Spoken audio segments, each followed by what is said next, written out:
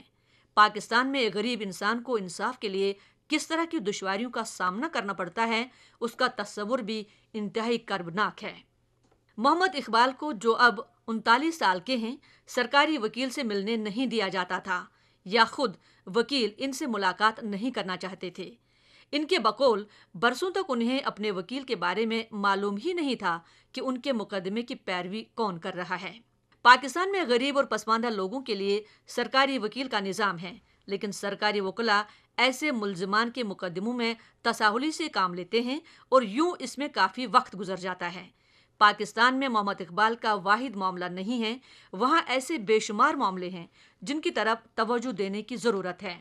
حقوق انسانی کی تنظیمیں وقفے سے اپنی آواز بلند کرتی رہتی ہیں۔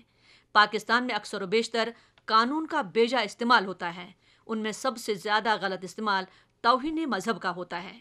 حالیہ دنوں میں مسیحی خاتون آسیہ بی بی اور بہاؤالدین زکریا یونیورسٹی کے لیکچرر جنید حفیظ کو سزائے موت سنائے جانے کا واقعہ سامنے آیا تھا۔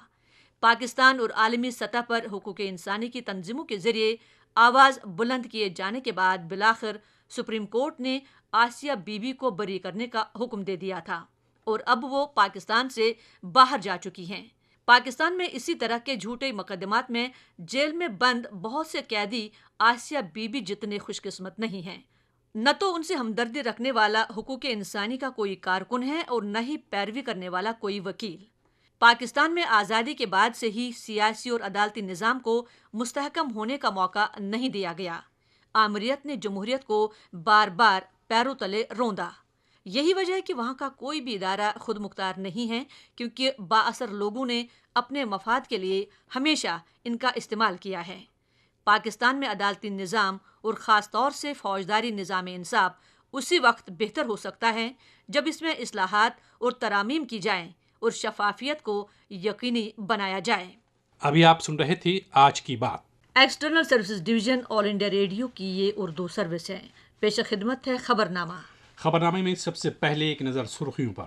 مرکزی وزیر نتن گڈکری نے آج جموں کشمیر اور لداخ میں ایک ساتھ دھماکے کر کے زوجیلا سرنگ کی تعمیر کے کام کا آغاز کیا۔ یہ سرنگ سری نگر وادی اور لیہ کے درمیان پورے سال رابطے کا کام کرے گی۔ دہلی اور NCR خطے میں گریڈڈ رسپانس عملی منصوبے کے تحت آلودگی کی روک تھام سے متعلق اقدامات نافذ ہو گئے ہیں۔ کیمیاوی کھاد اور کیمیاوی اشیاء کے محکمے کے وزیر DV سدانند گوڑ نے کہا کہ بھارت کا دوا سازی کا شعبہ 2024 تک $165 ارب کی صنعت بن جائے گا۔ ملک آج ڈاکٹر APJ عبدالکلام کو ان کے یوم پیدائش پر خراج عقیدت پیش کر رہا ہے اور کووڈ-19 سے بہتر ہونے والوں کی شرح بڑھ کر 87.05% ہو گئی ہے۔ سڑک ٹرانسپورٹ اور شاہراہوں کے وزیر نتن گڈکری نے جموں کشمیر میں زوجیلا سرنگ کی تعمیر کے کام کا آغاز کیا ہے۔ اس کی شروعات جموں کشمیر کے مغربی پورٹل نیلا گڑھ میں اور لداخ کے مشرقی پورٹل سپانجا میناناگ میں دھماکے کر کے کی گئی۔ سڑک ٹرانسپورٹ اور شاہراہوں کے وزیر نتن گڈکری نے جموں کشمیر میں زوجیلا سرنگ کی تعمیر کے کام کا آغاز کیا ہے۔ اس کی شروعات جموں کشمیر کے مغربی پورٹل نیلا گڑھ میں اور لداخ کے مشرقی پورٹل اسپانگلا مینامارگ میں دھماکہ کر کے کی گئی۔ اس سرنگ سے قومی شاہراہ نمبر 1 پر سری نگر اور لیہ کے درمیان ہر طرح کے موسم میں رابطے کی سہولت حاصل ہوگی۔ اس کے علاوہ جموں کشمیر میں ہمہ جہت اقتصادی اور سماجی ثقافتی یکجہتی میں مدد ملے گی۔ 3000 کلومیٹر کی اونچائی پر زوجیلا درے پر بننے والی یہ سرنگ 14.15 کلومیٹر طویل ہوگی۔ اس کی مدد سے قومی شاہراہ نمبر 1 پر دراس کرگل سے ہوتے ہوئے سری نگر اور لیہ کو جوڑ دیا جائے گا۔ ہمارے نامہ نگار کا کہنا ہے کہ زوجیلا سرنگ کی تعمیر کا کام شروع ہونے سے کرگل کے عوام بہت خوش ہیں۔ LAHDC کرگل کے chief executive council Feroz Ahmad Khan نے بتایا کہ سرنگ کی تعمیر کرگل کے عوام کا 70 سال سے چلا آ رہا مطالبہ تھا۔ انہوں نے امید ظاہر کی کہ یہ سرنگ خطے کی ترقی اور سیاحت کو بڑھاوا دینے میں اہم کردار ادا کرے گی۔ ماحولیات کے مرکزی وزیر پرکاش جاوڈیکر نے آلودگی پر قابو پانے سے متعلق مرکزی بورڈ کی 50 ٹیموں کو دلی اور NCR کے مختلف علاقوں کے لیے روانہ کیا۔ یہ ٹیمیں نوئیڈا، غازی آباد اور میرٹھ اتر پردیش میں، ہریانہ میں گروگرام، فرید آباد، بلبھ گڑھ، جھجھر، پانی پت اور راجستھان میں بھیواڑی، الور اور بھرت پور جائیں گی۔ یہ ٹیمیں آلودگی پھیلانے والی بڑی سرگرمیوں جیسے تعمیرات کے ملبے اور کھلے علاقوں میں کوڑا کرکٹ اور صنعتی کچرے کو جلانے کے بارے میں برسر موقع سمیر ایپ کے ذریعے معلومات فراہم کریں گی۔ تیزی سے کارروائی کے لیے تمام معلومات خودکار نظام کے توسط سے متعلقہ ایجنسیوں کو مہیا کرائی جائے گی۔ اس موقع پر اظہار خیال کرتے ہوئے جناب جاوڈیکر نے کہا کہ فصلوں کے ڈنٹھل وغیرہ جلانے سے 4 سے 5% فضائی آلودگی پیدا ہوتی ہے، جبکہ باقی آلودگی کے لیے مقامی عوامل ذمہ دار ہیں۔ انہوں نے پنجاب سرکار پر زور دیا کہ وہ اس بات کو یقینی بنائے کہ فصلوں کے ڈنٹھل یا پرالی کو نہ جلایا جائے۔ اسی دوران گریڈڈ رسپانس عملی منصوبے کے تحت آلودگی کی روک تھام سے متعلق اقدامات آج سے دلی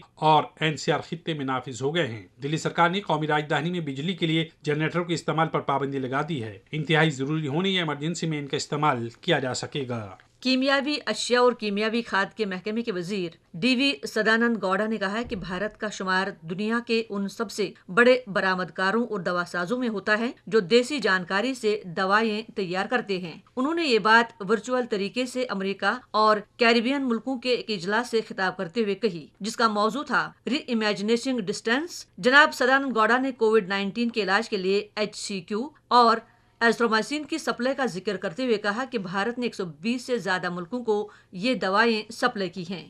انہوں نے سرمایہ کاروں سے کہا کہ وہ بھارت میں دوا سازی کے شعبے میں اپنی فیکٹریاں لگائیں۔ جناب سدانند گوڑا نے بتایا کہ ملک کا کیمیاوی اشیاء اور دوا سازی کا شعبہ بڑھ کر $165 ارب تک ہو جائے گا اور 2025 میں اس کے $300 ارب تک پہنچ جانے کی امید ہے۔ بھارت کے 11ویں صدر بھارت رتن ڈاکٹر APJ عبدالکلام کا آج 89واں یوم پیدائش منایا جا رہا ہے۔ فلم ڈویژن ان کو خراج عقیدت پیش کرنے کے لیے آج YouTube چینل اور اپنی ویب سائٹ پر عوامی صدر کے عنوان سے انگریزی میں 52 منٹ کی ایک دستاویزی فلم پیش کرے گا۔ پنکج ویاس کی ہدایت میں بنی یہ دستاویزی فلم ڈاکٹر کلام کی زندگی اور ان کے گراں قدر کام کو وقف کی گئی ہے، جس میں بھارت کے خلائی سائنس پروگرام کی کامیابی میں میزائل مین کا اہم کردار شامل ہے۔ اس فلم کو دیکھتے ہوئے ناظرین ڈاکٹر کلام کے حب الوطنی اور سائنسی مزاج کے شدید جذبے کو محسوس کر سکتے ہیں، اور اس کے ساتھ ساتھ سبھی کو ڈاکٹر کلام کی سادگی، دانش مندی اور حکمت و دانائی سے ترغیب بھی ملتی ہے۔ یہ دستاویزی فلم ناظرین کے لیے مفت دستیاب ہے۔ آج بھارت کے 11ویں صدر ڈاکٹر APJ عبدالکلام کا 89واں یوم پیدائش منایا جا رہا ہے۔ وزیر اعظم نریندر مودی نے انہیں خراج عقیدت پیش کیا ہے۔ ایک ٹویٹ میں جناب مودی نے کہا کہ ملک کی ترقی کے لیے صدر اور ایک سائنسدان کی حیثیت سے ڈاکٹر کلام کی گراں قدر خدمات اور دین کو ملک کبھی فراموش نہیں کر سکتا۔ انہوں نے کہا کہ ڈاکٹر کلام کی زندگی سے لاکھوں افراد کو قوت مل رہی ہے۔ آج سرکار نے کہا ہے کہ ملک میں کووڈ-19 سے شفایاب ہونے والے افراد کی شرح بڑھ کر 87.36% تک پہنچ گئی ہے۔ گزشتہ 24 گھنٹوں کے دوران 81,000 سے زیادہ کووڈ مریض صحت یاب ہوئے ہیں۔ وزارت صحت نے بتایا ہے کہ مجموعی طور پر 63,83,000 سے زیادہ افراد شفا یاب ہو چکے ہیں۔ صحت یاب ہونے والوں کی تعداد میں مسلسل اضافے سے زیر علاج مریضوں کی تعداد میں بھی کمی آ رہی ہے اور اس وقت یہ شرح صرف 11.12% ہے۔ ملک میں اس وقت شرح اموات 1.52% ہے اور اس طرح بھارت کا شمار ان ملکوں میں ہوتا ہے جہاں کم سے کم شرح اموات ہے۔ پچھلے 24 گھنٹے میں 67,735 نئے مریضوں کے سامنے آنے کے بعد ملک میں اس بیماری میں مبتلا مریضوں کی تعداد 73 لاکھ سے زیادہ ہو گئی ہے۔ پچھلے گھنٹوں میں 600 سے اموات کے ساتھ مرنے والوں کی تعداد بڑھ کر 1,11,000 ہو گئی ہے۔ اسی دوران عالمی صحت تنظیم کے مطابق دنیا بھر میں کووڈ سے متاثرہ مریضوں کی تعداد 3,78,80,000 کو تجاوز کر گئی ہے۔ عالمی بینک نے ترقی پذیر ملکوں کی مدد کرنے کے لیے $12 ارب منظور کیے ہیں تاکہ وہ کورونا وائرس کے ٹیکوں کی خریداری اور تقسیم کر سکیں اور اس رقم کو بیماری کی جانچ اور علاج کے لیے صرف کر سکیں۔ گزشتہ 24 گھنٹوں کے دوران ملک میں 11,36,000 کووڈ نمونوں کی جانچ کی گئی۔ اس طرح ملک میں ٹیسٹوں کی مجموعی تعداد 9,12,26,000 سے زیادہ ہو گئی ہے۔ وزارت صحت کا کہنا ہے کہ اتنی بڑی تعداد میں ٹیسٹ کیے جانے کے نتیجے میں مرض کی جلد شناخت، مریض کو الگ تھلگ رکھنے اور کووڈ-19 کے مریضوں کے مؤثر علاج میں مدد ملی ہے۔ اس طرح شرح اموات میں بھی کمی آئی ہے۔ اس سال جنوری میں پونے میں واقع صرف ایک لیبارٹری سے ٹیسٹ کا جو سلسلہ شروع ہوا تھا اور آج ملک میں 1,944 لیبارٹریوں میں یہ ٹیسٹ کیے جا رہے ہیں۔